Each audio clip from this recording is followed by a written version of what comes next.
And welcome, folks, to the latest and greatest from Step Brother Sports. We are part of the Hockey Podcast Network and the Bills Mafia Buffalo fan base platform. Brought to you by Rich Brow Brewing, located at 5 South 20th Street. That is Richmond, Virginia's premier Buffalo Bills backers bar. Buffalo Bills have a huge matchup against the New England Patriots in Foxborough on Sunday. So playoff and division implications hang in the balance. Buffalo Sabres have some really big potential existential things going on with themselves, with a lot of rumors swirling around now on the job status of Kevin Adams, along with the game this evening in Vancouver to take place at 10 p.m. Eastern time tonight. But perhaps more on that in the weeks to come, because we are talking Buffalo Bills and NFL tonight.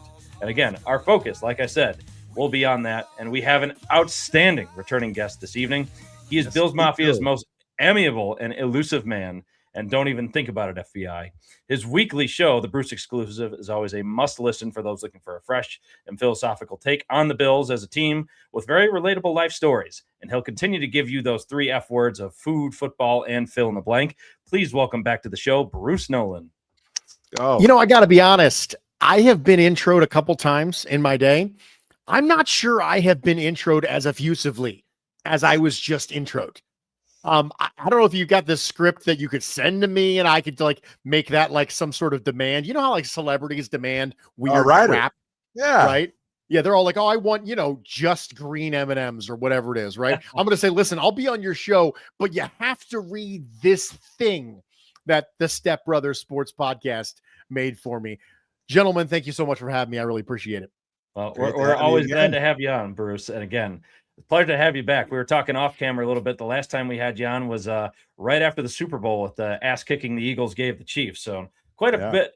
Things have changed since then, of course, not only for the Chiefs and the Eagles, but then obviously the Bills, who we'll be really focusing on tonight. But like we said, again, right after the Super Bowl, how have things been in your undisclosed corner of the world, Bruce? How have things been other than busy? Things have been busy. I think that this has been an interesting year for the Buffalo Bills. I think that what you've seen is you have seen kind of the last bastion of people you would consider to be militantly optimistic. I think there's always a group of people, and on the extreme ends of the spectrum, there are always people who you would consider to be militantly optimistic and militantly pessimistic, right? People who aren't just negative. They aren't just positive. They're aggressively negative. They're aggressively positive to the point where they're negative about their negativity or they're negative about their positivity. So if you say something critical, they're angry at you because they're militantly positive. And if you say something positive, then they're angry at you because they're militantly negative. I think what you've started to see is even the most militantly positive of Buffalo Bills fans, the people who thought that the McBean regime, which will never get old, saying that phrase, the McBean regime, will always be top notch for me. People who thought they were the greatest thing since sliced bread, even they are like, okay, maybe not. Like maybe they're just great and not stupendous. Like even those people are coming down off of that because like, okay, this is not quite working the way you want to, and you're putting a little bit more credit for the success of the team on Josh Allen, a little bit less on the organization around him. I think that's what you're starting to see a little bit this year. But you're also starting to see this weird increase in the militantly negative people's opinion because of the status of the rest of the AFC. So it's a weird almost compression season where the most positive of people are like, okay, well, maybe they're not the greatest thing since sliced bread. I mean, maybe like the 5th greatest thing since sliced bread. And then the militantly negative people are like, yeah, McBean sucks. That's awful. You suck for liking them. But, the AFC kind of sucks. Maybe this could be it. And so I think that's a funny phenomenon to me.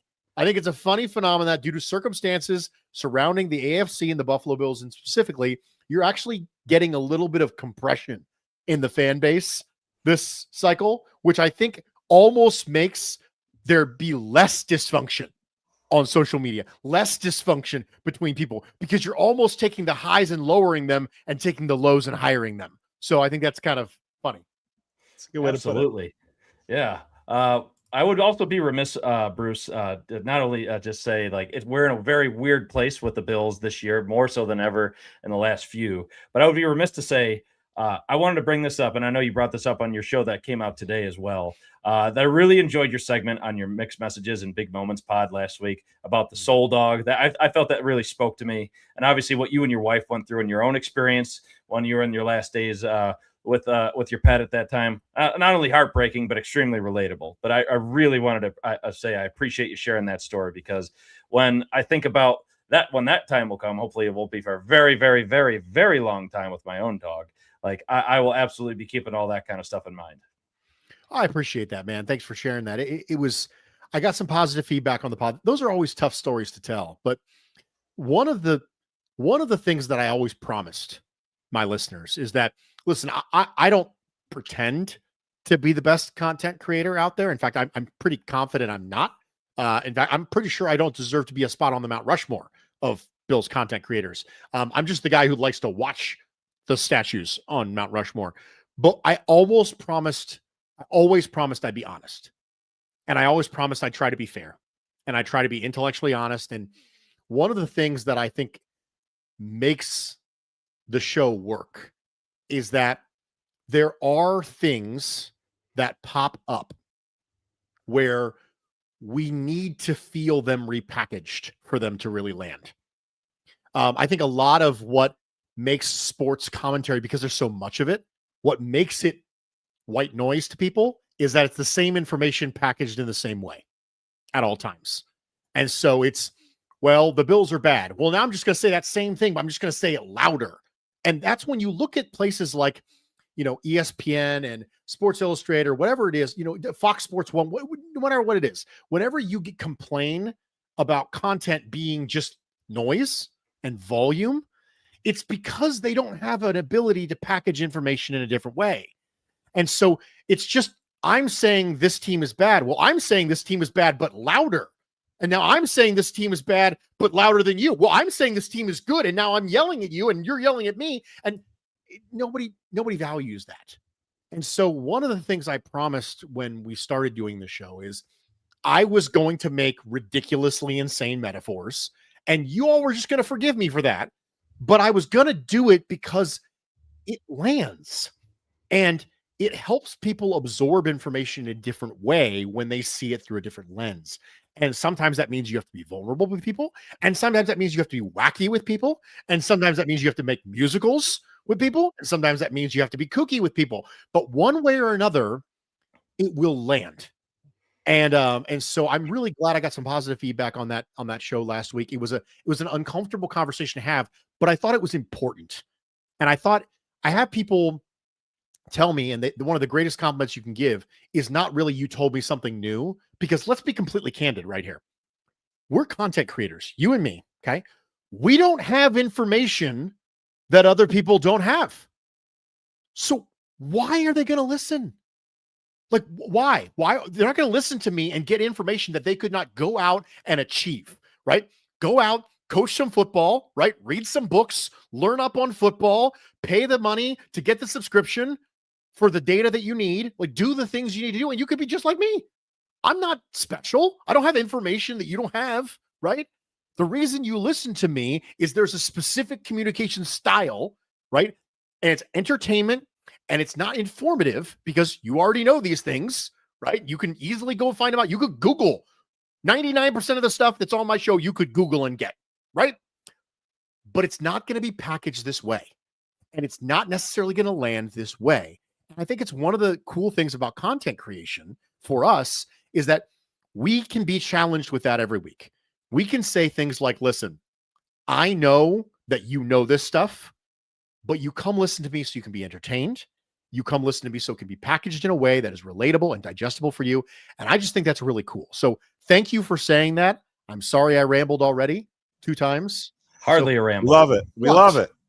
I appreciate you saying it, and it means something to me. Yeah, of course. I mean, obviously meaningful to us too, and to anybody who's a pet owner, because that's a terrible time for anybody to go through, of course. So, and for anybody to just know what that feels like, I mean, it just speaks volumes to know like the experience can really go truly like memorable in either the most positive ways or all the wrong ways too. So again, really appreciate you sharing that. But yeah, now to get to like the real meat and potatoes on this, of course, we've got the Bills, we got the Patriots this week. So Yes, we do. The Bills know what's at stake. The Patriots know that this is their first opportunity to get back on the hat and t-shirt game in this new iteration of themselves. Took it out of my mouth. I'd say the same thing. Right? So if the Bills lose, though, it's not a death knell, but more the creation of a more difficult path to get their first Lombardi. But before we get to the game, though, I kind of want to make sure we can revisit how the team has really gotten here at this point. And as I was saying a little bit off camera before this, Bruce. So thanks to a lot of your previous work that this really inspired me to go down a rabbit hole for this week. I really wanted to I want to thank you for your inspiration on this next little bit that I kind of worked on a bit just preparing for this episode. So in what you also do, again, just to give you some props for credit is due, you help the average fan and even a lot of diehards understand the needs and really understanding the needs of the team is absolutely your forte. But you obviously give your own philosophical take and a relatable take, just like we talked about. But after this, I want to hear your thoughts on how I approach this before we continue. So here it kind of goes. So it's kind of a recap. We got the Bills season so far. Teams at a respectable 9-4 record. They can be viewed really through some type of truly existential framework, and you could highlight the team's struggle to create their own personal meaning in however you want to view it in the NFL as a whole, the AFC East, however big or small on the macro level you really want to look at it. So the team really has promised that they've been trying to kick this door down. There's this huge burden of expectation that the team is really on as they've been trying to get their first Lombardi for years and years, especially now in the Josh Allen and, like you said earlier, Bruce, the McBean era, the McBean regime. So the season obviously began with a pristine 4-0 start. You got this pure, almost unadulterated potential. So the team's just a wagon at this point. So almost like you got like a blank slate of a season where you got a Super Bowl dream. That's just really possibilities, but almost many people think it's a certainty at this point just because of the way things were going throughout that first month. But obviously this placed a huge burden of expectation that if you don't get here, it's going to be just colossal failure to so many. And that the team themselves, they really struggle to sustain this. So a lot of those losses, especially in the last 2 months throughout October and November, it made it really more volatile 3 and 4 stretch. And that really just demonstrates that absurdity that you could really control an outcome in such a chaotic system. That's the NFL. So just to kind of get into the fandom of itself, honestly, people have studied Bills Mafia at this point. And I was, again, trying to go down a rabbit hole on this too. There's a big expression of social identity with Bills Mafia where everybody wants to identify with the team, and their well-being really just rests on the team's fortunes in so many cases on this as well. The Buffalo community, obviously known for their blue collar, you got the high character people. They're always looking out for each other's back. It's reflected in the team itself. They wear the pride on their sleeves. When the Bills win, the community wins type of mentality. When they lose, everybody feels that loss.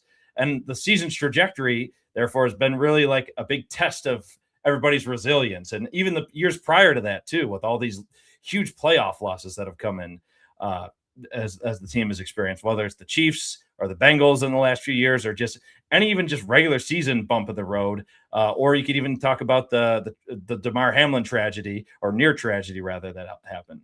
So getting into like a more philosophical battle, like you have the philosophy versus the execution of your philosophy. In this case, that philosophy being the everyone eats philosophy.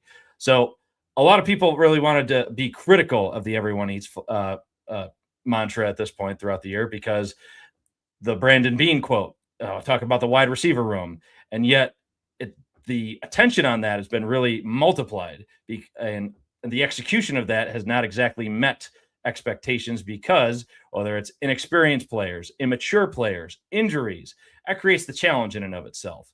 So it also speaks to really just the big problem that's at hand by the process, which your theory, the lesson, whatever skill is trying to be enacted, embodied, realize there's that gap between the ideal, which is that game plan, the everybody eats, and the real one, what you get as your on-field performance, whether it's just the wide receivers just being unable to separate, the run defense throughout the course of the season.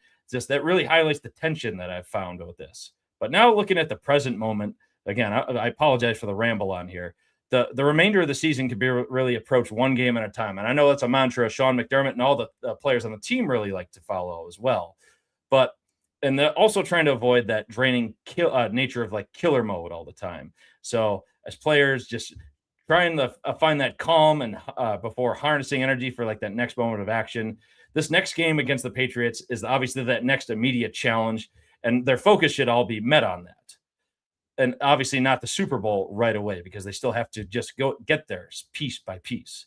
So obviously I just rambled a lot there, Bruce, just to kind of get the philosophical take. Because again, you really inspired me to kind of go down this rabbit hole and just to kind of meet you with your forte here. But with all that in mind, how do the Bills need to approach this game against the Patriots this week, Bruce?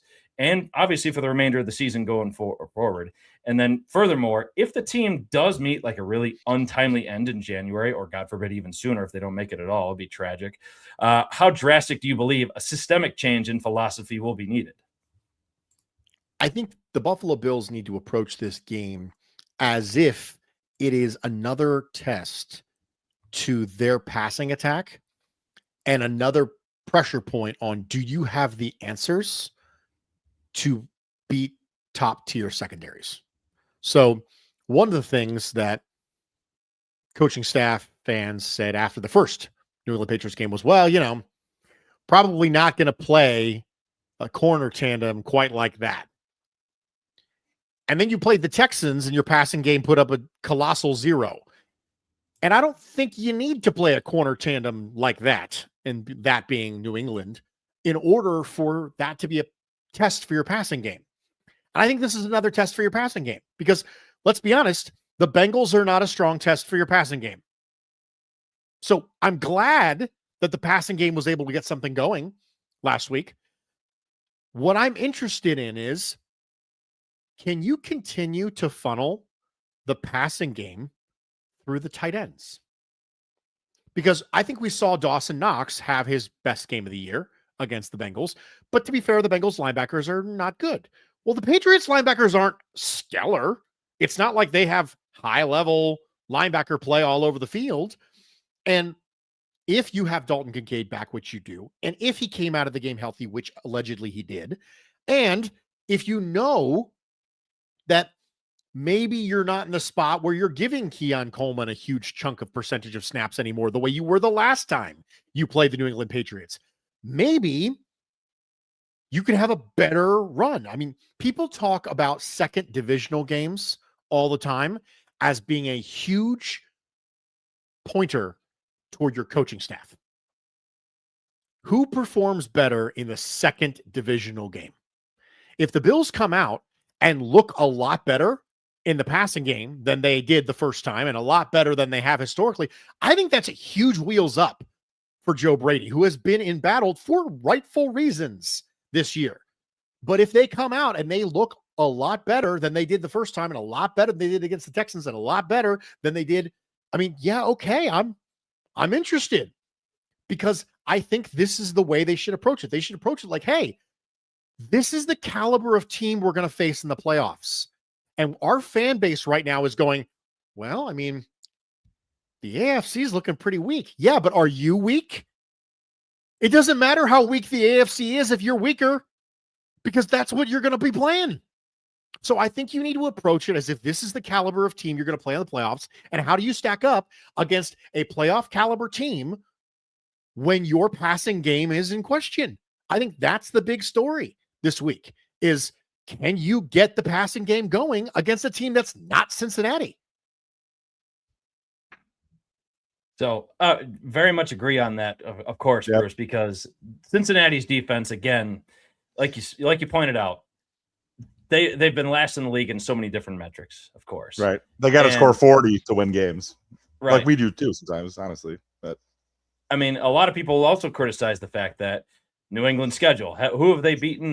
Maybe their defense has been dominant because of the fact that their schedule has just been, I don't want to use the phrase like piss poor, but like they've had the easiest schedule in the entire NFL. And like their path to their current record has shown that like they're able to win, but also win handily. So this could be a real test for them because, again, while yes, they have the record they have, I mean, everybody's going to give you the cliche answer as well. Like, you have the games, you win them on your schedule, and that you should reap the rewards of your success right there.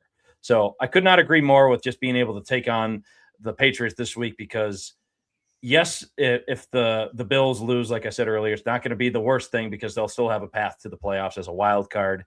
But if they do win, like, the AFC East isn't a foregone conclusion for them, because they still need some help. They need New England to still falter a bit, especially with a division game or even more than one loss after that.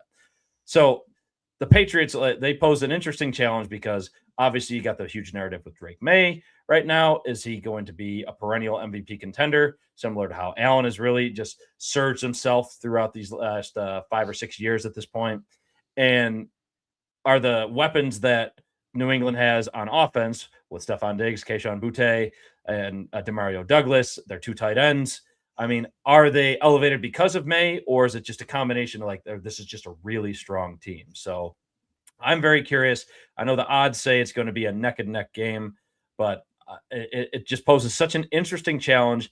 I truly can't have any, like, real vibe of what's going to happen for how it will play out. I know that's kind of a lame cop-out answer, but still, I feel like, as we talked about before, the path forward for the Bills to still really take advantage of a weak AFC is there regardless.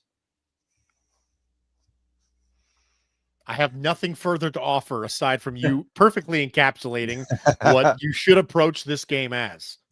Right? Yeah. Well, Sean, I don't know, you want to talk about the offense a little bit next. I do. And I find it interesting too, just to kind of like wrap up Chris's point, that like the Bills are still favored in this game. I kind of thought that this game would be bet down, being that they did come into our building, beat us by the field goal in the previous matchup. Now we have to go to their place. We started as the favorite, and I kind of thought that would change. Grant, I know there's still multiple days left, but at the time that we're live right now, the Bills are still the favorite. And I find this game very interesting, because it makes me, wonder if we do end up losing this game, what type of confidence are the Bills going to have to, potentially not too many weeks have to go back into that building and beat them again, or try to beat them for the first time rather. And there's always that cliche where they say, like, it's hard to beat a team 3 times in a season, which is, definitely true. But I just wonder what that might do to the Bills, psyche, if they do go 0-2. But interestingly enough, you guys kind of got right into my question, so it's a good segue. A heavily discussed topic on the minds of many Bills fans, beginning way back, all the way back in the offseason, and made all the more polarizing, as Chris has mentioned, Brandon Beane and his now infamous rant on WGR about the team not needing more receivers and more weapons at pass catchers, being satisfied with the players that they have on their roster. It really seemed to me that this entire season has been kind of like a roller coaster of complete futility for the most part at receiver specifically, whether it be, times we've heard some inside information potentially that Keon Coleman's maybe not too happy, may not want to resign with the team after his rookie deal, but that's neither here or there. Obviously injuries at the position, Josh Palmer being in and out, really, and also bringing players off the couch, like we saw with Hardman, and then more recently now with Cooks, just looking for something that they just don't seem to have, even if that's just at the outside, the X position. But, with receivers largely not being able to get open unless Josh Allen is really doing like a Houdini act and extending plays like only he can. Like we talked about, Bruce, in the most recent game, Dalton Kincaid comes back. He's finally healthy after being out multiple weeks. The offense started to cook with both he and now an emergent Dawson Knox being featured in that passing game. So is this something that you think may be a recipe for success moving forward into the stretch run of these games to close out the regular season and into the playoffs? Could the heavy usage of tight ends in the passing game be a legitimate solve to, the very pedestrian wide receiver play and play a key role in beating some of the league's best defenses? And then, because we already alluded to that a little bit in answering that question, I will pose a kind of a second question is, where might you see, how the season, and granted, I know there's more to play out. Dawson Knox has a really high contract number in terms of his yearly salary. Kincaid is going to need to get paid probably at some point. Do you see them making a change at tight end or maybe drafting a receiver? How do you see the pass catching group potentially evolving post this season being complete? first question was, is it viable? The answer is yes, I think it's viable because you have Josh Allen, you have a good offensive line, you have a good running game. So I think it's viable. It's also viable by comparison because there's two ways to look at it. Number one, is it viable? And number two, is it better? So looking at something, we talked about this in the pod today, right? There's two independent discussions happening. Is it good? And then is it better? Those are not the same question.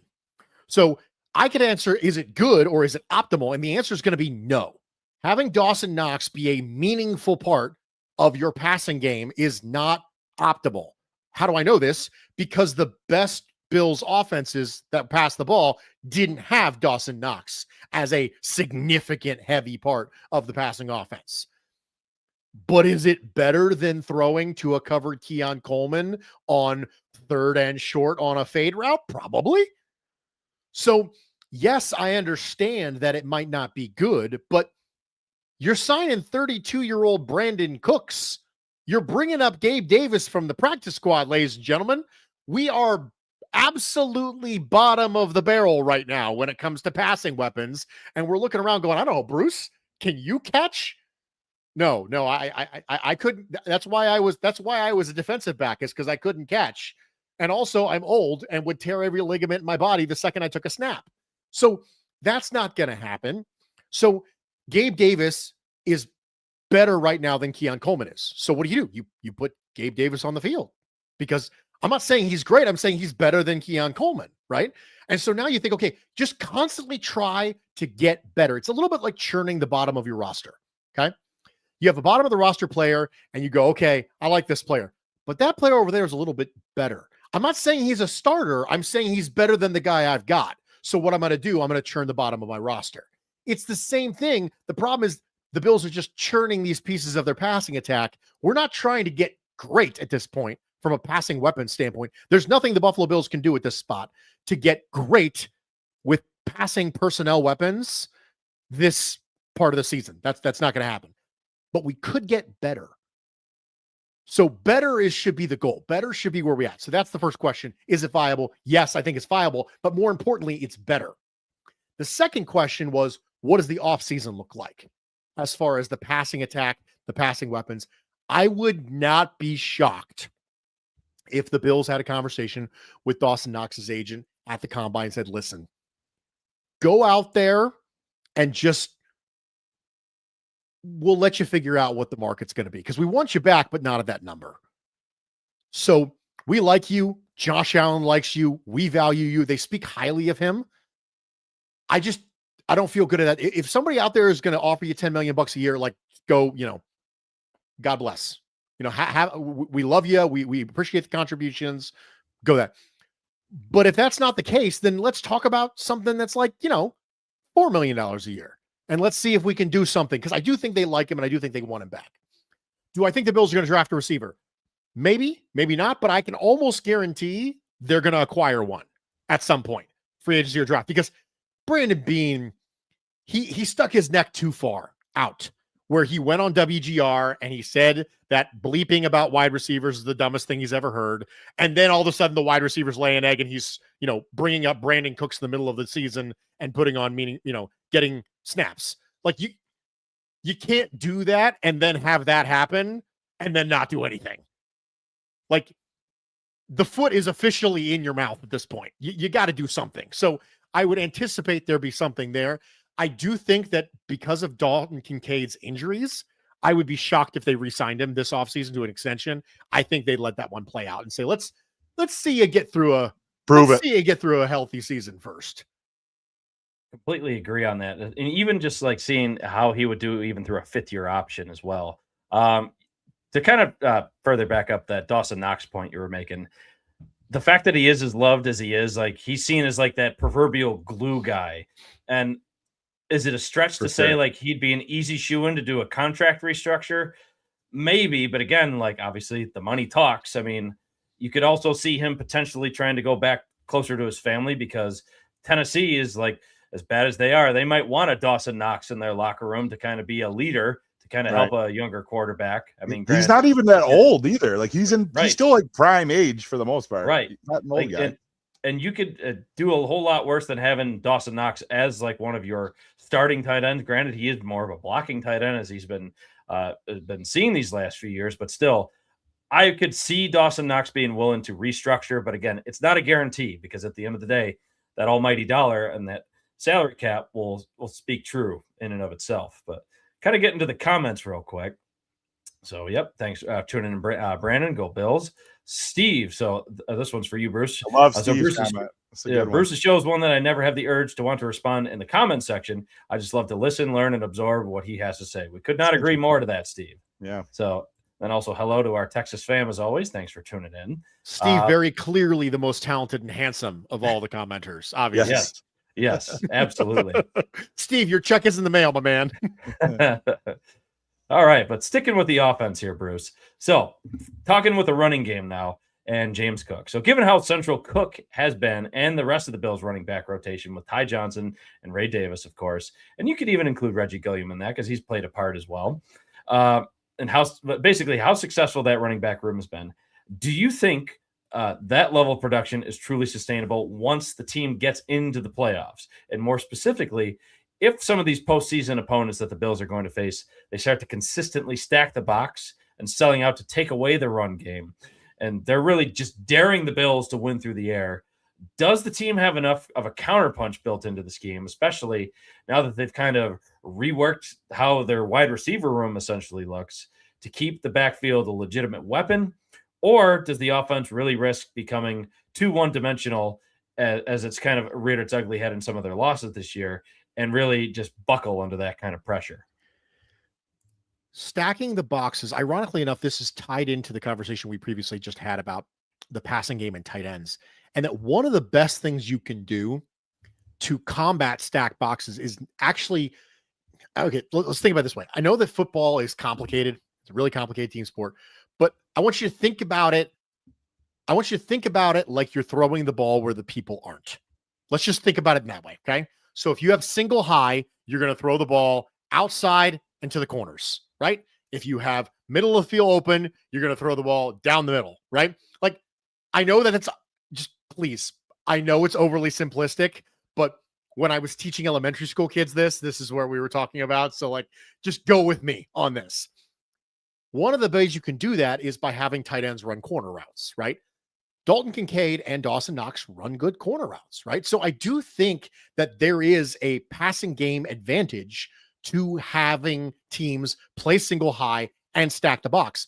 Say what you will about Dawson Knox. The guy can hoof it. I mean, he's a fast guy. He can run in a straight line or in a quarter route at a good clip. And Dalton Kincaid is a nuanced route runner who can play above the rim and can do the things you need him to do to be able to run effective corner routes. Also is much more effective down the field than he was early in his career when Ken Dorsey was essentially using him as a chip block and release player. So I think that the Bills, if they decide, you know what, 13 personnel, right? That's going to be a big part of us. 12 personnel, 13 personnel. That's going to be the thing. It's not going to be all of what we do, but it's going to be where we hunt for bigger passing plays down the field. The previous Ken Dorsey dream, of course. Right. We're going to hunt in 12. We're going to hunt in 13. Jackson Hall has become a nice player for us. That's what we're going to do. I dare you to bring everybody down in the box and let me hit a corner route over your head, right? I think there's something to this as long as Josh Allen's willing to pull the trigger on him, because that's not the same level of separation that you've historically seen from those Brian Dable spread the field, 11 personnel, right? Cole Beasley, Stephon Diggs. It's a very different style of definition of open, right? What does open mean exactly? Does open mean I'm open vertically, or does open mean I'm open horizontally? And those things appear visually differently to a quarterback. So I do think that if they decide to lean into that as an identity piece in their passing attack, that lends itself well to making sure that you can fight that loaded box with a passing game. The caveat to that is this. If they decide to load the box and your solution is I'm going to throw fade balls to Keon Coleman and Gabe Davis, then that's not the answer. It all boils down to what is your solution? And one of the things that you saw against the Falcons, and you saw it against the Patriots, is that when people decide, you saw it against the Texans, when people decide to play man coverage against the Buffalo Bills, the entire game is going to hinge on Joe Brady's answers to that. The whole game. If you have good answers to that, you're going to be all right. If your answer is, hey, look at this, another screen to Khalil Shakir, like that's not going to be enough. So I think that there are answers there if Joe Brady is willing to commit to that as part of the identity. Yep. Totally agree with that. And you actually brought up a good question. I do want to talk a little bit about defense, but you talked about that guy, Joe Brady. We talked about the passing game now, the weapons. We talked about the running game, and more specifically, Joe Brady answers or lack thereof. So my question to you, Mr. Bruce, is how do I even say it? If there is not a step taken by Mr. Joe Brady in this playoffs, like maybe they've been hiding some things. I'm not very confident that is the case. But if he doesn't really, roll out some other pages of this playbook and get the Bills really over the hump into the promised land, that would be a Super Bowl, or at least, if not that, extremely good offensive showing from an X's O's perspective. Have you seen enough this year? And would you like him back? Or I think it's pretty well documented, at least it was last year. And maybe things have changed. Maybe he's coached his way out of these, but he was a pretty well thought of candidate for head coaching jobs. Would you be sorry or sad to see him go if that was what ended up happening? I have never believed that Joe Brady or that Ken Dorsey was a special offensive mind that was irreplaceable, and that if we lost them, the world would end. I didn't believe in either of those things. I didn't believe about Brian Daboll. I thought more highly of Brian Daboll than I have about Joe Brady and Ken Dorsey. But I didn't think that about Brian Daboll either. I didn't think Daboll was, a lot of people were like, oh man, Daboll made Josh Allen. Remember that? Daboll made Josh. He'll be nothing without Daboll. Listen, we've now seen Josh Allen put up MVP caliber seasons with 3 different offensive coordinators. At what point are you going to have to figure out, do you know how bad you have to be to ruin an offense with Josh Allen? Yeah. Like, how bad do you have to be at play calling? Like, you're just sitting there going, I don't know, guys, like 4 verts, but with nothing but offensive line eligible. Yeah, let's do that. Like, that's how bad you have to be to ruin a Josh Allen offense. So I'm not beholden to Joe Brady. I think Joe Brady's done some nice things. There were some nuances in the Cincinnati Bengals game plan that I really liked. He leaned into I throw the screen to Shakir a lot, and he actually faked the screen to Shakir and went back the opposite direction, which I liked. So things like that, you're like, okay, yeah, I like these things. I like, his commitment to heavier personnels. I think the formational width is appropriate for where the NFL is heading. I don't think that the Josh Allen, Brian Daboll offense of 2020, I don't think that same level of offense would succeed as nearly as high of a level now as it did back then. And I think one of the reasons why is because it really hurt the Buffalo Bills' ability to get a running game in. And so I think that somehow we think that the run game is never a result of the offensive coordinator, but the passing game is, which I think is just insanity. But you'll see this with people. They tie the passing game in with an offensive coordinator, but not the running game, as if somehow that's just, running game is, whatever. You just, just press a button on, Madden and you run the ball. I don't know what to tell you. Like, they still matter, right? And also the concepts you have in your running game are married to your pass game concepts. It's not like these things function independently of each other. At least they don't if you're a decent offensive coordinator, right? It's not like, well, I have a set of pass plays that look like X and I have a set of run plays that look like Y, and they don't look anything like each other. No, they're married together, right? Conceptually, from a formational standpoint, from a formational width standpoint, all the stuff is in there. Personnel groupings, it's all together as a single related unit. So I don't think you can criticize Brady for the passing game, but then also give him no credit for the running game. Like, I don't think that's probably fair, but I don't think he's a special offensive coordinator. Like, oh my gosh, what are we going to do? So yeah, I'm fine. If they want to keep him, that's fine. If they want to get rid of him, I'm fine too. Like, I don't think we do well in living with a world with fine. That's been my big issue with McDermott for the last couple of years, is that people are like, oh, McDermott's trash. I'm like, well, he's probably not trash. Like, oh, McDermott's the best. Okay, man, he's probably not the best. But then everybody hates you, right? If you think someone's like the 16th best something in the NFL, everyone hates you. Well, I don't know. I think he's maybe like the 13th best something. No, everyone hates him. He's either the worst or the best. It's the same thing with Joe Brady. I don't think Joe Brady's a terrible offensive coordinator. I don't think he's irreplaceable, but that puts me in a really weird situation when I'm commenting on it. And people don't feel comfortable with that, but maybe we should. Yeah, I would take Brian Dable back. I'd be fine with that. I know many people would. I don't think Sean McDermott would. No, he would not. But to kind of talk about just quickly before Sean transitions a bit to the defense, I think Sean McDermott does deserve at least a bit more credit for how this season has gone down, because I know there's always rumblings of like, oh, do him and Brandon Beane like get along this year just based on the personnel groupings? But considering like the hand he's been dealt as far as defense and injuries and things of that nature, I think he's done his best to elevate the squad that he has. Obviously, the D-line has not gone the way it has been, just because the pass rush without Joey Bosa is very toothless, to say the least. Right. I mean, Ed Oliver's injury just loom large. I mean, that really was a huge blow to them.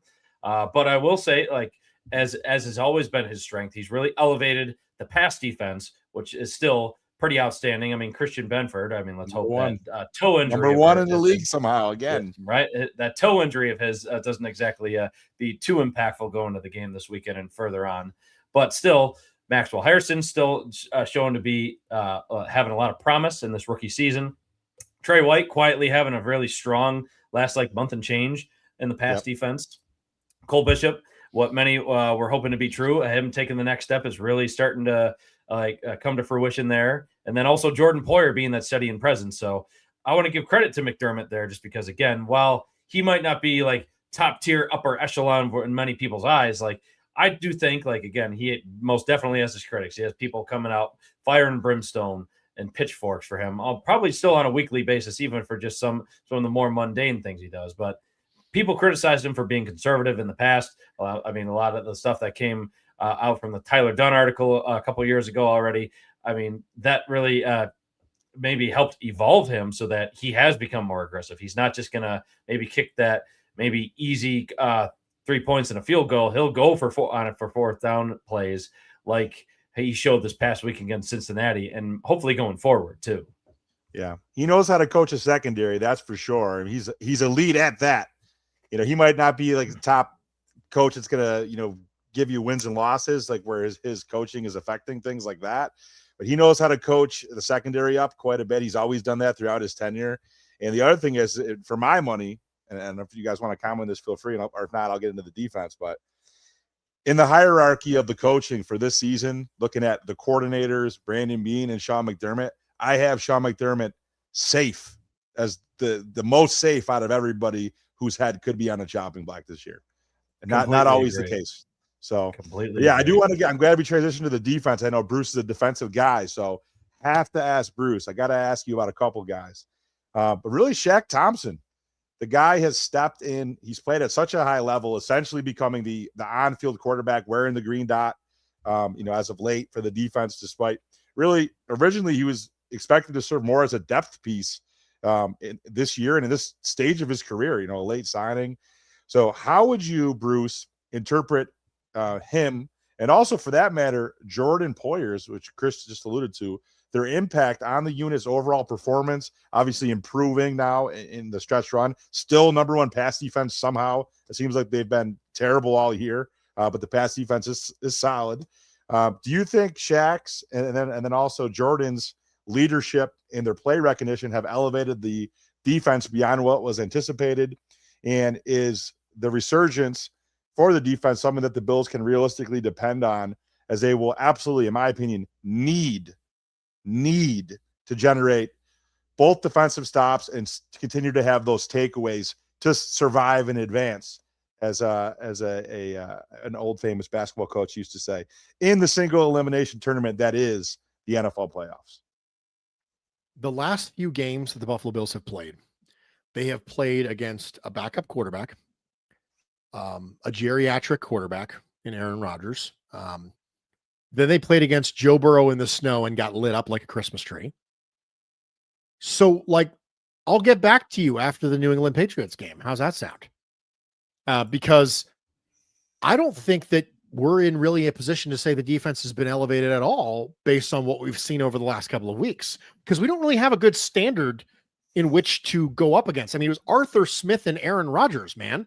Like, and then the second you played a good offense, you got lit up, and you got a tipped interception, which is great. And you got Christian Benford making a great play, which is great. And then you went right back to getting lit up again. Like, it Good was, point. you had to score on almost every drive to win that game against the Bengals. Now, let's be completely clear. Joe Burrow's a stud. Okay.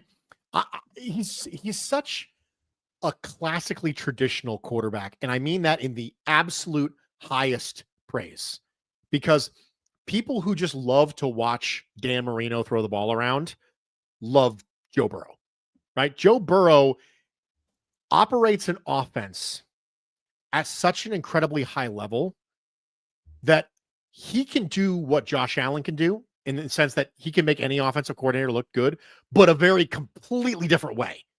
A completely different way. Joe Burrow's anticipation, his accuracy, his ability to run concepts in the offense is so high level. It is so elite that the concepts don't even have to be that good, right? Like, you don't even have to have good marrying concepts. He'll just make it look awesome. I don't think Zach Taylor is a particularly impressive offensive genius. And so that's important. Like, he's great. And I understand he scores a lot of points, but you're going to face other really good offenses. Like, Drake May is really good too, folks. Like, I'm not saying he's Joe Burrow at this point. I think sample size would tell you it's probably inappropriate for that statement, but Drake May is really good too. So when it comes to the first part, have they elevated it? I'll let you know in a little bit. When I see something that is worth judging their elevation on, I'll let you know. I think the thing you're seeing with Poyer, and I think you're seeing with Shaq Thompson, is that athleticism is only ever part of the equation when it comes to defensive players. We talked about this on the show when it came to Cole Bishop earlier this year. And what I said was, you are seeing what happens when athleticism meets aggression, and athleticism meets conviction. And that's what allows you to be that aggression that you want. You can be the aggressor because your conviction is there. You know what you're supposed to do. And if you have a high level of conviction, you can make up for a little lack of athleticism, right? And how is it that you achieve a high level of conviction? You are in a defense you're familiar with. You're in a defense that you know. You're in a defense that was already fit for your skill set before. Because let's be honest, the Bobby Babich defense is not markedly different than the last defense or the Leslie Frazier defense. It wasn't. It's not all that different, because really all of it is pseudo Sean McDermott's defense. So it's important that we recognize that, I know we all get tired of the same old people. Oh, look, they brought back the same guy over and over again. Yeah, and that's true. And that's kind of annoying. But if I have the ability to get someone whose athleticism is a 4, but their conviction is a 10, I'd rather have that than someone whose athleticism is 7 and their conviction is a 1. And I think that's the way we got to look at it, and understand that this is what you get for all the crap we give Brandon Beane and Sean McDermott about rehashing the same people over and over again. This is what you get. So sometimes you hit a Shaq Lawson and Jordan Poyer who can come in and kind of keep you afloat. Right? They're not saving your season, but they're keeping you afloat. The reason they can keep you afloat is because they have the right combination of athleticism, whatever's left, and conviction. So I really just have been perplexed at the defense all year long, with just not only the fact that you brought that up, because they've often just been maddening for a lot of people for the bulk of the season.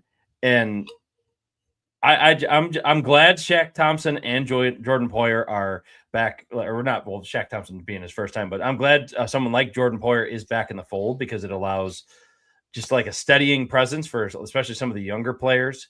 But Terrell Bernard has just been hampered by injuries all year, and I'm not sure if he's essentially just big enough to play. And I know that's just obviously the scheme, Chris. It's the scheme. The scheme is helping him, but at the same time, I think Shaq Thompson is just a more suitable middle linebacker, whether it's just for this season. Maybe he signs another short-term or maybe even one-year deal next year. but I think he is more of the middle linebacker of what the team needs right now, because the run defense, I mean, again, say what you will about just the previous opponents, so within the Bengals and the Steelers, it has shorted up quite a bit too.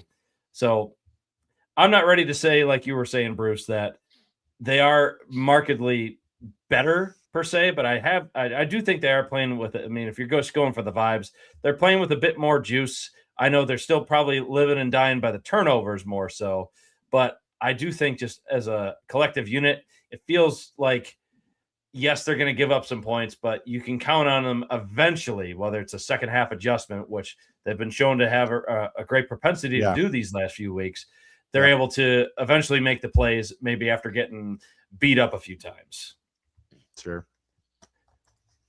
But to kind of just take a quick break, get a word from one of our sponsors here. Also, thank you to our over 1,000 viewers for tuning in right now. But now a quick word from our folks over at DraftKings Sportsbook. So the jaw-dropping moments that make hockey, they are here, folks. Experience them all with the DraftKings Sportsbook, an official sports betting partner of the NHL. So this one's new as of recently, Missouri. You now have sports gambling legal. So Missouri listeners, listen up. DraftKings Sportsbook is now live in the Show Me State. So new customers, this one's for you. Bet just $5. And if your bet wins, you'll get $200 in bonus bets instantly. And download the DraftKings Sportsbook app and use code THPN. That's code THPN to turn $5 into $200 in bonus bets if your bet wins. In partnership with DraftKings, the crown is yours. But before we get to our disclaimer, going over a couple of the odds for this week for both the Bills and the Sabres. The Sabres about to start their game in Vancouver tonight, and also the Bills again this Sunday. So it's actually funny enough that both the Bills and the Sabres are both road favorites, both favored by 1.5 points. Kind of funny how that worked for once this time. But with that in mind, obviously we go to DraftKings for all of our sports betting odds. Feel free to check them out and use that code THPN once more. And now for the disclaimer, of course. Excuse me. Gambling problem? Call 1-800-GAMBLER. In New York, call 877-8-HOPE-NY or text HOPE-NY 467-369. In Connecticut, help is available for problem gambling. Call 888-789-7777 or visit ccpg.org. Please play responsibly on behalf of Boot Hill Casino and Resort in Kansas. Pass-through of per-wager tax may apply in Illinois. 21 plus, age and eligibility varies by jurisdiction. Void in Ontario. Restrictions apply. Bet must win to receive bonus bets, which expire in 7 days. Minimum odds required. For additional items and responsible gaming resources, see dkng.co/audio. Limited time offer. And now, folks, back to our regularly scheduled programming. Chris Maz, is there any odds on Kevin Adams being the next GM fired in the NHL? I'd like to know that. I meant to look that one up earlier, but if I was a betting, that would probably be something I would be willing to put some minus money on. So you'd have to put a little bit more on in order to make a quick buck up. Bruce, I know the Sabres aren't exactly your forte, but things have been really steaming up in the rumor mill there, just to say the least, with Kevin Adams' job status. We'd be remiss to not at least mention that at some point this evening. I only recently learned how to spell Kevin Adams. So that's important to know as well. I'm pretty disconnected from it. I'm like, I'm just getting the general consensus is that we don't like him, but I don't know why. So I'm just assuming he's bad at his job. When I say I don't follow the Sabres, what I mean is I don't really know how hockey works. Like I've been to a hockey game at one point. It was a Hershey Bears game, a minor league hockey game in Pennsylvania. I went to one of those one time. I learned what icing was a couple years ago, so that was fun. I couldn't tell you right now how many people play on a hockey team. So if that tells you anything about my hockey knowledge, that would be it. Perfectly acceptable for our intents and purposes tonight. But at the same time, we'd be remiss if we just didn't even mention it tonight. But to kind of take a little bit more of a wider lens on the NFL. So as you look around the league this season, Bruce, to you, are there any real NFL surprises or major takeaways that have just stood out throughout the course of the season? It is now December. You've seen how the season has unfolded for nearly every team. Obviously, the book's not done on several. I mean, there might be some last backdoor entrances for some teams getting a wild card. Heck, you even have tonight's game having some NFC South implications. I mean, heck, for all you fantasy football folks having Kyle Pitts. Tonight is your night. He's got 2 touchdown catches already.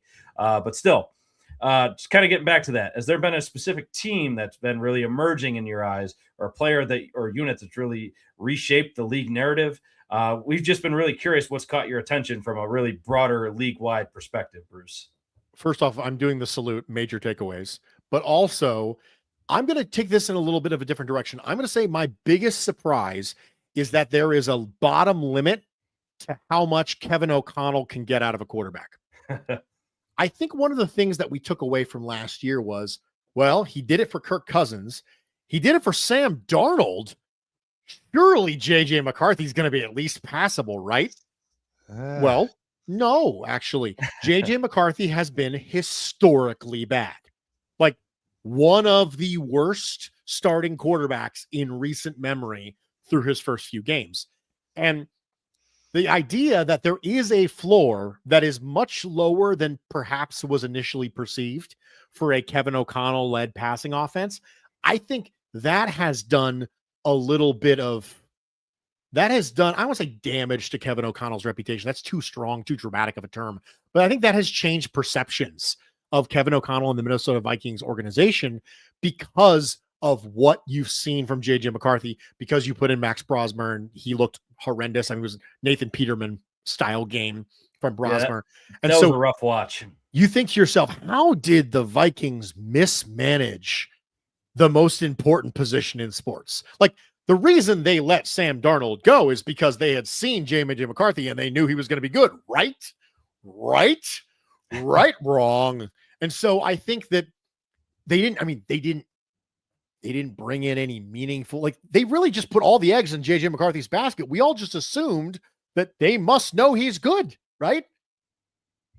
Wrong. They have to know something at this point, but what people do know is they do not want to be turned into the 9 meme. That's for sure. Right. No. In fact, I was actually thinking, so I'm just going to go ahead and spoil this.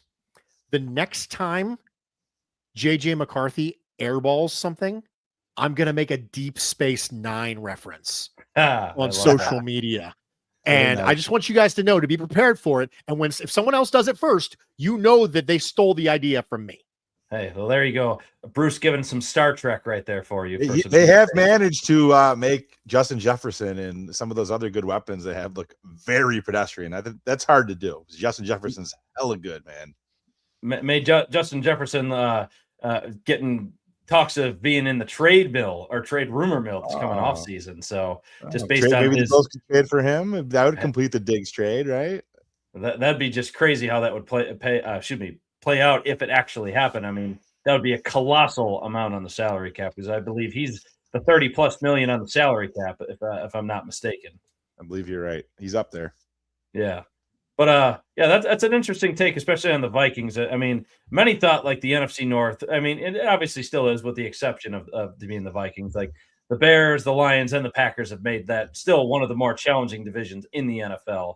I mean, we always talk about this quite a bit. Our dad being the Lions fan, I think seeing them regress as much as they did. I mean, is it coordinators, man? Coordinators. We talked about it. Yes, the coordinators being a much bigger impact than you could have ever possibly imagined. I mean, Ben Johnson has really just turned the culture around in Chicago, which I think is great for them, because, I mean, as a close friend, Brian. Good for our friend Brian Griffin, if he's listening. I know he's a happy Bears fan at this point, although going from the 1 seed to the 7 seed in a matter of 1 week is it's a bit of a tough pill to swallow, but I do think they might still be on the up and up at this point. But I do think the NFC North is still one of the most fascinating divisions in football, just because of the nature of that division. Not to mention, you also have another really strong one being in the NFC West. You got the Niners, the Seahawks, and the Rams just really being at the top of their game this year. I mean, and that's San Francisco, again, just being decimated once more by injuries. That's just like a prerequisite for them to go through just about any season. So I need a new strength coach or something there. Well, that sounds familiar. That sounds familiar. But to kind of keep things rolling on here, fantasy football here, Bruce. So depending on what league you're in, you might be in the playoffs, so no matter in pretty much any format you're in. What have been some of your lucky takeaways, or maybe one of the sleeper picks that you've had for this year that has really served you well? I think One of the things that really served me well was taking Tyler Warren at 201 in my rookie draft for one of my dynasty leagues. I think one of the things that we consistently undersold for the Colts was how terrible the quarterbacks were. And one of the things that we kind of just didn't really think through all the way was the idea that if you take a tight end that high who had that kind of production, you're going to find ways to get him the ball. So there were plenty of leagues where Matthew Golden went ahead of Tyler Warren. There were plenty of leagues where Jaden Higgins went ahead of Tyler Warren. There were tight end premium leagues where this happened, where Caleb Johnson went ahead of Tyler Warren. And so I think that probably my best pick was getting Tyler Warren when I did. On the flip side, I was one of the people who took Caleb Johnson over Tyler Warren. So I'm going to go ahead and fall on that sword too, because I took Caleb Johnson at 112. So I had 112 and 201 back-to-back picks. And so I took Caleb Johnson there, 100%. And it didn't go great, Bob. Wait, no, 111. It was 111. I think Marino had 112 or something like that. But so it was he had the back-to-back because is it a 12-person league? It's a 12-person league. I didn't have back-to-backs, but I did have 201 and then one really, really late in the first round. I think it was 111 or I don't remember, but it was 111, I think. And I took Caleb Johnson because I was like, listen, I know Marino's going to take a tight end. And if he takes Warren, I'll take Loveland. If he takes Loveland, I'll take Warren. I wanted to trade up and get Warren because I had Warren rated higher than Loveland. But I was like, I'll just take whichever one he doesn't take, and that'll be fine. But I'd like to trade up and get Warren because I prefer Warren to Loveland as a fantasy asset. And I couldn't get him to bite on it. So I said, okay, I'm going to stick and pick and take Caleb Johnson. And then he picked Loveland and I picked Warren. And so that was a really, really bad move, but also a really smart move. And it just goes to show you that really, let's be completely candid, a huge chunk of fantasy football is just luck. Absolutely. And this is coming from a guy who's got multiple championships. I'm still here to tell you, guess what? It's not because I'm Studley at all those things. You know, I made some good calls. I made some terrible calls. I also got lucky. Like, that's just kind of, I picked up Puka Nacua off waivers. Like, it's just things sometimes work for you and sometimes they don't. Yeah. One of those luck things for me playing out this year, I was able to be fortunate enough to get Rico Dowdle, and he is definitely, he's given me top 10 running back production there too. And I'm able to pair him with, because we did this one as a redraft year. I have Bijan Robinson, who's still going right now. It's been a pretty great running back tandem throughout the season. I did kind of think of you because you've been a truther of him ever since last year. Lad McConkey was my first receiver because my first two picks were tough. Were Bijan because I had like a later first round pick. Surprisingly, he didn't go till towards the end. But then I immediately went, just because I knew like there'd be a run on top quarterbacks. I went Bijan and then Josh Allen right away because that was towards the end of the second round, and I was able to get Mad Lad as my first receiver in round 3. So I thought of you when I made that pick as well. Early I had 12 too. Actually, I did 12 and 13. Same Who'd thing. You get? I went. It sucked actually. So I went Josh Allen, which I've been pretty happy about, and then 13th. So the first pick of the second round, I went Malik Neighbors. Tragedy. Oh. Yeah, so that was tough. But actually, a real sleeper pick for me, real quick, and I'll let you get back to it. I had for some reason, I don't know why this guy fell so far down. I got ETN like way down. I think Tootin got picked above him. I got him. Yeah. Everybody thought Bajal Tootin was just coming to take his job. Yeah. Yeah. Did not happen. It's that I started him every week, damn near. That worked out. So. Yeah. I'd love to hear your take back on Lad McConkey again there, Bruce. Yeah. I Joe Marino and I do a what I would have done draft every year for the last 5 years, I feel like. And every year people get really mad at you for having the gall, right? The unmitigated gall to be so arrogant as to you assume that big baller Bean would ever make a mistake, all the way until I drafted Lad McConkey and he drafted Keon Coleman. So right after the draft was over, hadn't played a snap. I went on record saying Keon wasn't the pick. It was Lad. Stuck myself out there. I look genius. Also, I took Creed Humphrey when you took Boogie Basham. So I'm just saying, like, I'm not saying I want to be a GM, and I don't think I'd be a very good GM, but this all goes back to the luck thing. Like, even people like me can still get it right at some point. So really, I think, and I've said this before on the show, I think there's an element of luck to football that we're just not comfortable with. We want everything to be skill-based, and I don't get it. Like, you ever play Battleship with somebody? Yes. Like, Battleship has a little bit of skill because you got to know the person, you got to understand ups and downs, and so far as you got to say, okay, I get, like, is this the type of person who would group their stuff together, or is this the type of person who would spread them out? Would they use the corners? You know, what did they do last time? Would they do that again? You know, things like that. But it's like 95% random luck and 5% skill, right? Like, we all accept that about Battleship, but we won't accept there being like 20% luck in football.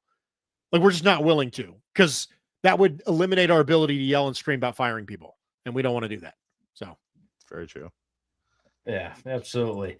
Now to kind of go down a little bit more of something that you may have allegedly said you're a fan of in the past, but some Ohio State football. Obviously, they are perpetually a hot topic in the, let's just say, the ever-evolving college football landscape. But Bruce, again, as you've may or may not have said in the past, you being an Ohio State football fan, how are you liking their prospects this year going into the college football playoff? Obviously, tough game the other night, but I think that they're going to bounce back. I think they will. I do too. I think that I feel the exact same way about the Buckeyes that I did before the loss to Indiana, which is I think the national championship level contenders. If they win one, that'd be great. If they don't win one, I'm okay. I think that one of the things that's interesting about being a Bills fan and a Buckeye fan is they are very, very different organizations from I'll say, satisfaction standpoint. So I find myself very satisfied with my tenure as a Buckeye fan. I've seen multiple national championships, and I'm good with that. Like, I look around at other Buckeye fans and they're like super duper mad. Like, and I'm like, dude, I saw a national championship last year. Why are you yelling? Right. But then you look at the Buffalo Bills fans who would literally say, I would do anything. I had a guy in my comments saying he would take 10 years off of his life to get a Buffalo Bills championship. And I'm like, whoa, buddy.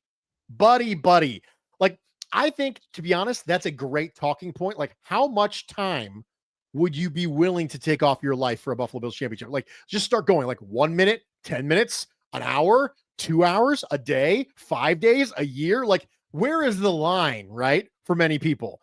And for this guy, he walked in there and said 10 years, easy. I was like, whoa, dude. Like, I mean, you'd have to talk me into like 5 minutes, right? Like, you'd have to talk me into, because that's how much I value my time with my wife, right? But that's the conversation that's so different for the Bills than it is for the Buckeyes, at least for me. And it makes me wonder, if the Bills win one, am I going to feel the same way? Am I going to feel like, you know what? I said I wanted one before I died. I got one before I died. I'm good. Like, it's almost like when you're just retired. I used to have a buddy who's retired, and he used to hand out business cards, and the business cards said retired on them. And on the phone number, it said, don't call me. And I was like, this guy's a baller. First off, let's just start with that. Flex. This guy's a baller. He would just walk up and hand you his card. It'd say, I'm not going to give you his real name, but it said Bob Smith, retired, don't call me. And that was the whole card. It was like palm trees and crap on the back of the card. And I was like, this guy spent money just to flex on you. Like, that's how legit and legendary this dude is. That's the kind of vibe that I have as a Buckeye fan. I'm like, yeah, no, I've seen multiple national championships. I just saw one last year. Maybe if I go 25 years and I don't see another one, you know, maybe I'll feel differently. But like, I'm pretty chill as a Buckeye fan. My wife, not quite as chill about her Buckeye fandom. Very emotional, yells and screams, cries, the whole thing. I'm cool, man. Hey, there you go. It's got to be nice when you always have a brand new a class that comes in every year that's like top 5, top 10 every year. Yeah. You know? Like my buddy's a Duke basketball fan. It's the same thing. Right. It's spoiled. We're spoiled rotten, man. You kidding me? So on the flip side of that, one more point about college football, and we'll start to get towards the end of our show here tonight. So my wife, she went to UVA, University of Virginia. They had, let's just say, a better year in football than they've had in quite some time. Also, big catch by Mike Evans if you're watching Thursday Night Football. But needless to say, we have also a lot of friends, and because us living in Virginia, we have a lot of family that are big JMU fans. So, needless to say, they were quite happy with the way the ACC championship went. And now that while JMU is likely going to be just crucified by Oregon on national television when that happens, I know there were a lot of happy Duke fans rather that being JMU Duke fans in our family. Still impressive, Chris, the fact that they're where they are right now. Let's be honest. But at the same time, much to the, let's just say, I'll be kind and say disappointment for my wife, just being the UVA fan that she is as she went there. So tough break for them, despite like a really great season nonetheless. But Bruce, this next part, as I talked to you about, that kind of get us closer towards the end of the show, we like to do this now with all of our guests here. It's our grind my gears or give them their flowers segment. And like I told you off camera, just to kind of set you up for it, you either are gonna talk about some things that are absolutely driving you nuts, or give you the proverbial, you know what's grinding my gears, like Peter Griffin type of thing, or you can give someone their flowers or show some gratitude, some love and appreciation for someone or something in your life that's been truly great.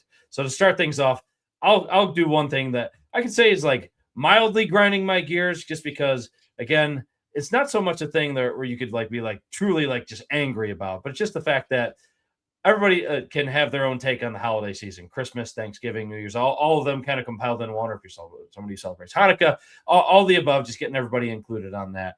But I just feel like that whole season just goes by so quickly. Like you could just see it in the snap of a finger. Weeks go by like the blink of an eye. All the vibes, all the different things you could do with food, parties, festivities, all the little get-togethers you can do, not only with friends, but with families now. I always just feel like what grinds my gears is it's over before you know it. And now, especially as like a dad with two little kids, the magic is back again, obviously, of course, for them just having the experience with Santa and things of that nature. And you hype it up. Sometimes you feel like you're doing it months and months out. And I just feel like what grinds my gears, you feel like all the preparation that not only goes into it, whether it's you're somebody who buys the gifts or you're somebody who's just doing logistical planning for like a party. I just feel like it's just over before you know it, just because that's just the nature of just the buildup for it. Whether you're just like the person who just like is the consumerism side of it or just like the vibe side of it. That's just the one thing I wish people would be able to just slow down and appreciate more, just because, again, it could be some truly special times. Okay. Do I go next? Is that absolutely? So feel free to pick one or do both. Absolutely. I can't really do a great Peter Griffin. You know what really grinds my gears? That's really good. Wow. Yeah. What really grinds my gears is morons on the internet. Morons on the internet grind my gears. There are only two bumpers on human behavior. There's two things that stop you from doing bad things: intrinsic moral compass and fear of consequence. That's it. It's just those two things. I shouldn't do this thing because it's bad, or I shouldn't do this thing because it will have a repercussion I don't want. That's it. It's just those two things.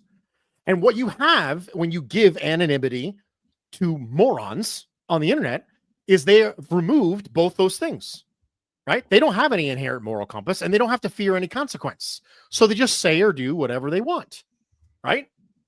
And really, these people probably should be physically assaulted at some point in their lives to stop them from doing it, right? They probably should be, because that's the only thing that's going to stop them from doing what they're doing. And truthfully, what's happened is I don't think the internet's made people worse. I think the internet has revealed a part of society that is awful and has stoked a portion of society that is truly just terrible people. Right? They're just terrible, awful people. It's just that simple, right? They are all the things that you hate about people. They're dishonest, they're mean, they're rude, they're insulting, they're racist, they're whatever it is. Right? All the worst things about people. And we've taken it up a notch by making ourselves believe somehow that discourse on the internet has value. When it doesn't. Like, I get legitimately shocked whenever I have an intelligent conversation with someone that's productive and does something, because that's not a thing. It's so few and far between. I think we talked really about is. this the last time we had you on, and how you handle internet trolls and your pineapple function that you do. Yeah, I'll just mute everybody, because the truth of the matter is, there's too many of you. Think about it this way. If 70% of the people that you meet online are morons, then that means you're just going to mute 70% of the accounts, and that's fine. Like, everyone always like, oh man, Bruce, he's so soft. He has 10,000. Are you trying to tell me that out of the millions of people who have at one point interacted with somebody on social media, there aren't 10,000 of them that are crapheads? Really? I find that, if anything, I haven't met enough people to mute them yet. So what really grinds my gears is that people like that aren't going to get the justice I believe they deserve. Because truthfully, right, they're going to go through their entire internet career and never have a consequence for their actions. And they clearly don't have any moral compass that would tell them not to do that. That's bad. So we have to live in a society that we just have to accept being unjust. And that grinds my gears. So you got some agreement there from some of our Texas fam that tunes in. So appreciate that take, Bruce, because again, a lot of garbage people out on the internet, and a lot of just garbage takes, no matter what side of the aisle you're on. It doesn't take much just to be, not a jerk, not just a tool of any kind. It's so true. You heard it here first from the Bruce exclusive. Don't be a dick on the internet. That's right. Don't be a tool. Don't be a dick. I'm just going to give flowers. I have well, I'll do a real quick one for grinding my gears. Normally this wouldn't grind my gears, but fantasy football leagues, that there's an extra win each week based on the median and points. And most of the time this has helped me. This year, it's going to F me. I'm not going to be in the playoffs because even though I double won and I needed to win both, because I was in a one game behind the gentleman I was playing for the last playoff spot. I'm in a 12-team league. He ended up, and I knew I was going to beat him. I had Josh Allen, obviously went gangbusters. I had some other guys. I knew I was going to win. It was clear. But the guy I was playing hit the median, which made him beat me and knock me out of the playoffs. So whatever, it's all good. But some love that I do have to share, a couple. Sabres off to a nice 1-0 lead after Rasmus Dahlin slap shot goal just now. Throw that in. But really my main two flowers that I'm going to give tonight, for one, Mr. Bruce Nolan, for joining the show again. One of our favorite guests that we've ever had. To all 1,200 people that are watching live, just like how Chris and I love your work, and they love your work as well. Everybody tunes in, and whenever we have you on, it's been one of our biggest shows both times now. So thank you again. We know how much your time is valuable, so thank you for that.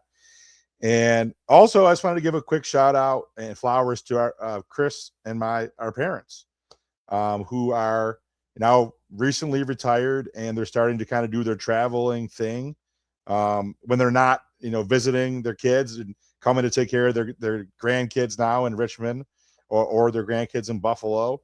And I'm just very happy and pleased that in their retirement age, they're starting to do some stuff for themselves and are going to start to, kind of live for the time that they have left here.